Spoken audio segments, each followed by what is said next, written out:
noite. A gente está aqui hoje com o Ricardo Lises, que é escritor e pesquisador, inaugurando o nosso canal da Revista de Letra em Letra no YouTube. Bom, Ricardo, vou começar com uma pergunta já que liga um pouquinho a sua trajetória acadêmica à trajetória de ficção. Eu vi que você disse que a sua busca era por uma literatura não inofensiva, né? Você acredita isso à sua formação acadêmica? Acho que em parte, não é? Em parte. Primeiro, eu procuro fazer uma ficção que ela envolve um grande trabalho de pesquisa prévio, né? Tanto não só pesquisa eu faço pesquisa histórica, pesquisa geográfica, por exemplo, dos cenários, dos lugares em que as coisas se passam. Então, tem esse trabalho de pesquisa para que a eficácia do texto seja intensificada, né? Certo. Então, eu acho que, enfim, eu tenho que fundamentar as coisas, eu tenho que colocar uma série de elementos, não é, que me exigem um trabalho de pesquisa. E aí sim, eu acho que tem uma ligação, sim. E por outro lado, a minha própria pesquisa que eu faço na universidade é uma pesquisa também não inofensiva, né? Eu pesquiso textos do fim da ditadura militar, não é, do trabalho de transição para um período chamado democrático, tentando entender como esses textos compuseram um discurso ou vários discursos sobre o momento da redemocratização. Né? Então, você acha que essa influência ela é tanto no estilo como na temática? Eu acho que sim. Nas duas partes eu tento juntar as duas coisas, sim. Legal. Agora, outra coisa que eu queria saber é o seguinte. Você acha que, do ponto de vista da consciência crítica, você é sensível aos problemas sociopolíticos dos dias de hoje? Isso aparece no seu texto? Eu tento ser, não é? Eu tento obter, enfim, resultados de intervenção, resultados de debate com o momento histórico. Não é? As minhas questões são questões da política contemporânea, não é? Do mundo contemporâneo, não questões de outra ordem. Né? E essa é a função do escritor, então, na sua visão? Ou a função da literatura? Eu acho que, enfim, cada autor tem o seu projeto, né? E que são projetos muito diferentes entre si. A minha de fato não é um diálogo intenso e o mais intenso possível com a contemporaneidade, né? Assim, mas acho que pode ter outros projetos que tenham outros direcionamentos e que sejam também bastante legítimos. Mas não é o meu. Não é o seu? Não. Então, o seu projeto como escritor, você diria que é esse? Acho que sim. Agora, em relação à literatura de autoficção, que é uma coisa que está sendo muito falada atualmente, você se enxerga como uma referência? Eu acho que depende. Esse conceito de autoficção, ele é muito usado atualmente de maneira indevida. Né? Então, as pessoas olham, sei lá, sobretudo por uma crítica de primeira hora, né? Sobretudo por umas análises de resenha. É difícil que você passe um fim de semana. Agora não tem mais resenha, né? As resenhas publicadas em jornais ou em revistas elas se encerraram.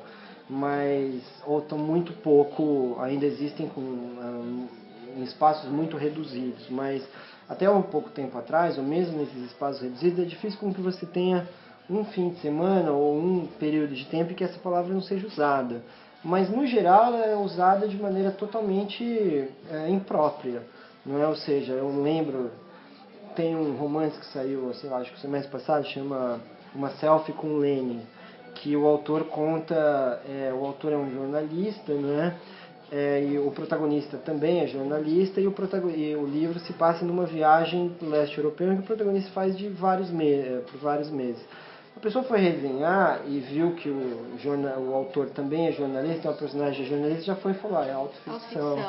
E não tem a menor ligação, é uma outra questão. O próprio autor leu e falou, poxa, mas eu não fiquei 9 meses no leste europeu, eu fiquei 7 dias. Então, não tem a menor ligação com isso. Né? Então, essa palavra, ela se tornou uma espécie de chave interpretativa muito muito imprópria, eu Certo. acho. Eu acho que ela precisa receber um novo significado entre nós, ou ela pelo menos precisa ser um pouco mais cuidada. Você acha né? que virou um rótulo? Virou um rótulo, e assim, no meu caso, em alguns momentos, esse rótulo era usado para despolitizar o texto, para tornar tudo entranhas mais pessoais. subjetivo. Uma subjetividade, como se nada houvesse além daquilo. Não é o meu caso, não é o caso do que eu faço. Não é assim, então, mas alguns outros elementos também estão, mas a palavra está muito desgastada no Brasil, sobretudo. Então você não se identifica dessa forma, como um autor que pode ser tomado como referência eu me na ficção? Eu me identifico dependendo do Dependendo de como você aborda. da definição que vai ser feita. Agora é bastante problemático e precisa tomar bastante cuidado, né? A maior parte dos textos que estão sendo classificados como autoficção não é autoficção. Não são, tá. Isso é interessante. É curioso, né? Mas é uma tendência. Outra visão, né? Mas é uma tendência a massificar tudo. Não é uma tendência contemporânea a fazer com que tudo, enfim, seja muito rapidamente digerido. Né? Então é rotulado, é digerido, é classificado, está encerrado. Portanto, você acha que a partir daí, então empobrece um pouco, a partir dessa rotulação, empobrece um pouco o diálogo sobre o que seria essa literatura que está sendo feita? Acho que no caso dos meus textos ele despolitiza. Essa é a intenção. Essa foi a intenção, usada sobretudo no romance Divórcio, quando o livro saiu. Deu errado porque uma outra parte da crítica, sobretudo a crítica que vinha do meio acadêmico, problematizou muito isso. Né? E colocou muitos problemas. Então, a despolitização ela não funcionou, mas houve a tentativa. Né? Você acha que isso acontece com outros escritores? Você poderia apontar um outro trabalho, uma outra obra? Eu acho que no geral todos. Né? Eu acho que no geral essa palavra no Brasil está sendo profundamente mal usada.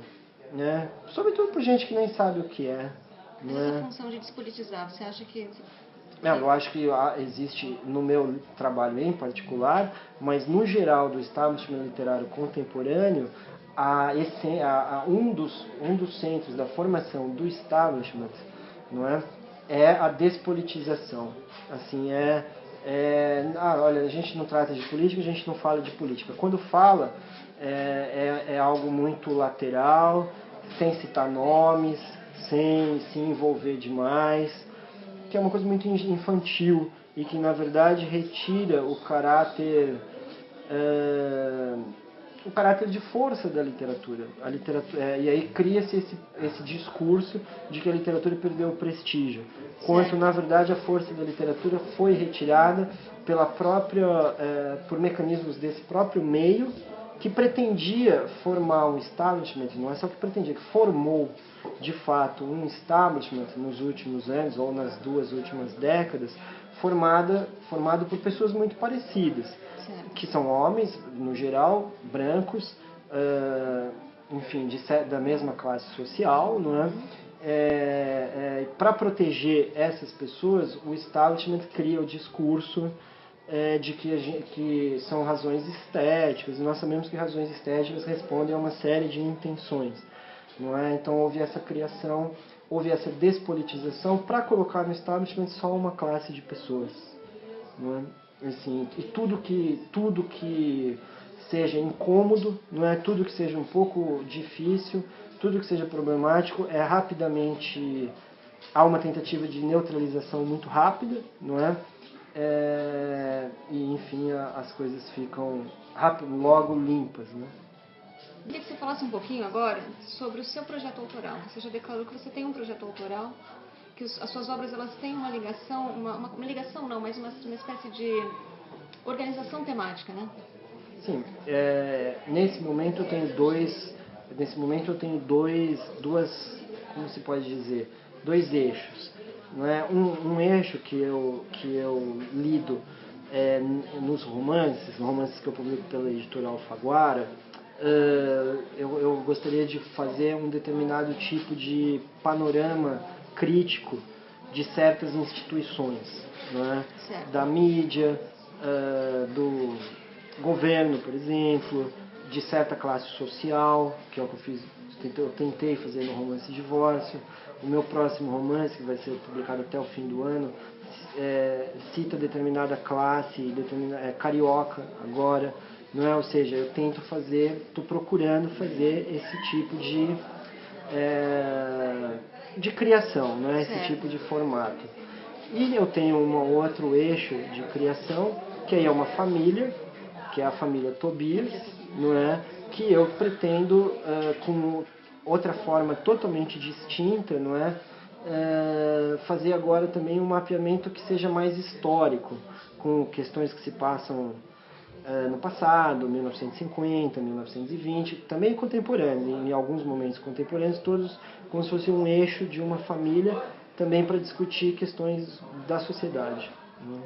Certo. E aí, bom, você falou agora da série Delegado Tobias, né? Você deu uma declaração numa das entrevistas que eu assisti, em que você disse que quando você iniciou, a sua intenção, a sua visão sobre aquilo, a sua intenção era mostrar uma determinada coisa, isso. Mas que você descobriu que não era bem isso. Exato. Pode explicar um pouquinho? Não, os e-books, os 5 e-books que formam a série do Delegado Tobias, eles foram projetados, eles foram pensados para discutir uma questão específica, que é a fofoca. Né? Fofoca que ele saía do próprio texto, ia para outros espaços, não é? Por exemplo, redes sociais. Tanto que o Delegado Tobias, que é uma personagem, tinha um perfil numa rede social, que era eu que manipulava, era eu que fazia. Então ele atacava o autor, que era eu respondia, enfim, é tudo eu. Mas na verdade, vendo os desdobramentos do próprio e-book, ele discutia era outra coisa, que eram as instituições jurídicas brasileiras, era o meio jurídico brasileiro, que eu não estava no meu planejamento. Isso eu acertei, quer dizer, eu mirei um alvo e acertei outro muito maior. Né? Acertei outro muito, sei lá, eu mirei alguma coisa, você tem um tanque de guerra, né? Esse foi o caso, né? Então também, por isso que eu me sinto um pouco desconfortável para nesse momento fazer uma análise mais detida do meu próprio trabalho, porque eu nunca acerto muito na interpretação, eu prefiro me autoanalisar nas criações seguintes.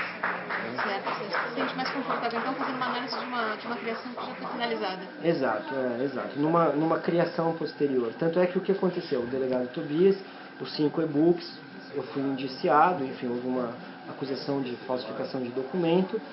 Para tentar compreender isso, além de evidentemente me defender, quer dizer, isso foi passado, eu contratei um escritório de advogados para me defender, eu fiz um inquérito policial. Eu fiz um inquérito policial que eu achei que fosse a melhor maneira de eu refletir sobre isso agora era ficcionalmente, e fiz também uma peça de teatro, um teatro performático, né? Uma pequena peça de meia hora. Então você redefiniu agora esse projeto? Sim, exatamente. Eu tenho essa, eu não consigo mais muito pensar com outra forma que não seja a própria forma ficcional. Né? Assim, eu não me sinto à vontade para explicar o meu trabalho muito bem. Porque eu erro, na verdade, né? Só por isso. Mas acho que faz parte, né? Eu acho que isso faz parte do processo de criação. Eu acho que talvez, ou de um momento. Eu atualmente estou num momento de crise explicativa. Não de crise de crise de explicação. Eu não me sinto bem com o que eu explico. Né? Então eu prefiro não explicar. Entendi. Bom,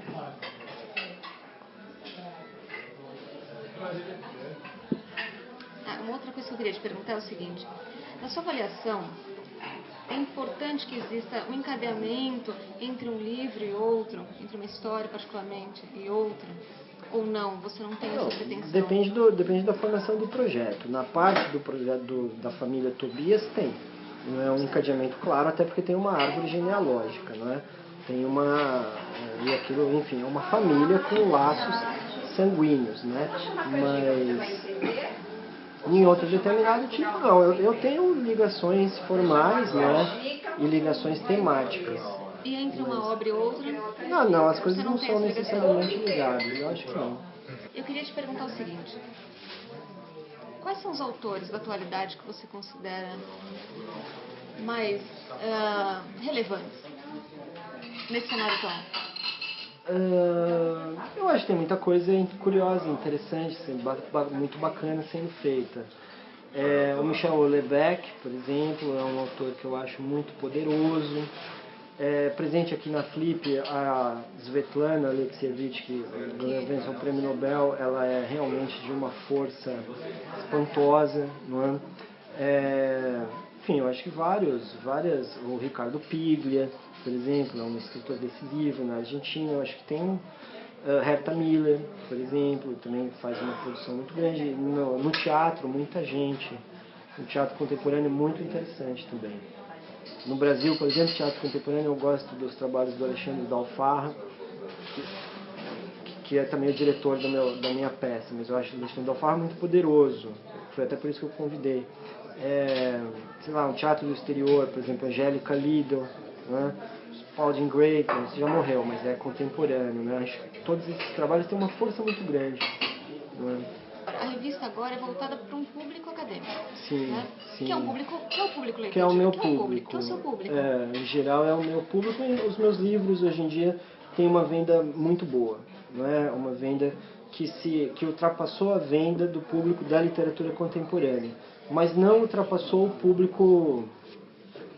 Eu acho que, por exemplo, o romance de divórcio, ele vende muito entre advogados, professores de educação física, jornalistas, um público leitor em geral. Mas é sempre um público escolarizado, de fato, ou pelo menos com um certo preparo, não é? Então, é o público, sei lá, eu tenho, de hoje até o fim do ano, eu tenho 9 universidades para visitar, não é? Que é o público principal. Que é o público principal. Para mim. Eu disse que era a última pergunta, mas eu vou fazer a última pergunta agora. Quantas quiser. Pensando no nosso público, especificamente o público que se forma em letras hoje em dia, e que muitas vezes tem uma certa pretensão, né, literária, Sim. Como que você colocaria o processo de leitura e a prática de escrita para eles? Como você apresentaria isso? Falando nesse público específico, uma coisa que precisa ser falada para o público acadêmico, ligado ao público de letras, é que eu não consigo compreender, em nenhuma hipótese, eu jamais achei um argumento razoável que nos cursos de letras, na matriz curricular dos cursos de letras, não haja disciplinas de criação. Para mim isso daí é uma verdadeira aberração nacional, que não diz respeito a mas nada que se possa ser, nenhum argumento razoável. Eu posso dizer isso com muita... Eu tenho um argumento claro, que é o seguinte: a literatura é a forma artística que utiliza a linguagem verbal. Então, a pessoa, quando ela vai estudar cinema, ela pode se formar em cinema fazendo um curta, ou ela pode se formar fazendo uma análise do trabalho da obra do Godard, não é? Mas ela pode fazer um curta-metragem. Se ela com trabalho de conclusão de curso. Se ela vai estudar música, ela pode estudar, por exemplo, regência, em que ela vai estudar Brahms, seja lá quem for, ou ela pode fazer composição, e ela estuda composição musical, não é? Por que só na literatura, e única e exclusivamente na literatura, não é? Em nenhuma outra das artes, a criação ela é vista de maneira tão... Quando você fala para os professores, é preciso ter aula de criação literária nos cursos de letras, isso não é uma coisa banal, mas tem professor que desmaia na rua, tem tremores, não são todos. Por exemplo, a Unifesp, que é a universidade onde eu faço a pesquisa de pós-doutorado, ela é uma universidade, nesse assunto, muito aberta. Várias universidades do Rio de Janeiro também são abertas, mas na USP, falando isso, você é capaz de matar um professor da USP, de nervoso, de alguma coisa desse gênero, simplesmente para falar uma coisa banal, uma coisa básica, que na ECA, no curso de teatro, você pode perfeitamente se formar fazendo uma peça. Por exemplo, você estuda... Quando eu estudei em Campinas, eu morei numa república, muitos colegas de república, tinha um cara que fazia artes plásticas, e ele se formou com uma exposição de 6 esculturas, que ele fez. Se uma pessoa se forma em artes plásticas com 6 esculturas, mas por que um estudante de letras não pode fazer 6 contos? Quer dizer, a argumentação que vem contra isso, ela me parece tão ruim, que ela é muito inferior ao nível das próprias pessoas que argumentam. Então a pessoa fala isso: ninguém aprende a ser escritor na faculdade. Mas ninguém aprende a ser médico na faculdade, ninguém aprende o talento de escritor. Esse talento você não ensina em faculdade nenhuma. Então, quer dizer, é uma aberração essa fala. Você acha que é um problema de visão, então, em relação à prática de escrita? Eu acho que é algum tipo de... Acho que é alguma barbárie de quem faz a matriz curricular, em primeiro lugar, e depois eu acho que é um pouco de problema também da composição dos cursos de letras no Brasil, que são mais ligados à filosofia. Eu não vejo problema nenhum nisso, inclusive a filosofia, a sociologia, as ciências sociais e a história são fundamentais na literatura. Mas por que a literatura é ligada, por exemplo, às faculdades, ao Instituto de Filosofia, Letras e Ciências Humanas, e a Letras não está na ECA, na Escola de Comunicações e Artes? Porque um romance é uma obra de arte. Então tem esse problema, tem essa questão que precisa ser discutida. Ninguém ensina o talento, de fato ninguém ensina o talento, mas você não tem talento para ser dentista. Mas não é uma questão de talento, é isso que eu estou dizendo, é uma questão de prática. Não, tem prática e tem talento. Agora, por exemplo, você não vai revelar um grande escritor numa faculdade, um médico também não, então esse argumento é péssimo. O segundo argumento... Desculpa, te interromper. Você acha que dá para ser escritor sem esse talento, então? Só com uma prática, com um trabalho? Não, um bom escritor não. Você vai ter que ter um talento, mas um médico também. Você pode... Quantos péssimos médicos não tem aí? Quase uma confusão. O que eu estou dizendo é o seguinte... Qualquer professor de letras, qualquer professor de português ganharia muito no seu trabalho de ensino de literatura se ele também tivesse, se ele escrever uns contos de vez em quando. Porque assim, escritor bom de repente aparece, não é? Tem um cara, a arte não é só escritor, cinema também é assim. A maioria dos filmes é todos mais ou menos, mas aí é o Godard. Um é o Godard. Entende? Não é na faculdade que saiu isso, não é na... Então, por exemplo, se você tem professores que escreveram contos, a prática criativa já vai ajudá-lo depois a analisar os contos da Clarice Lispector. Entende? Quer dizer, ninguém pensa que o cara vai chegar na faculdade e tendo ali um professor de criação e vai sair dali o maior contista do mundo. Isso evidentemente não vai. Mas eu não consigo entender como no Brasil isso é possível, sendo que essas pessoas então desconsideram toda a tradição acadêmica do mundo. Porque você tem aula de criação na Argentina, tem aula no México, tem aula nos Estados Unidos, tem aula na França, tem aula na Inglaterra, tem aula no Japão, na Austrália, só não tem aqui. Tem aula na Alemanha, não é? Ou seja, eu não sei se as pessoas tiraram essa verdade.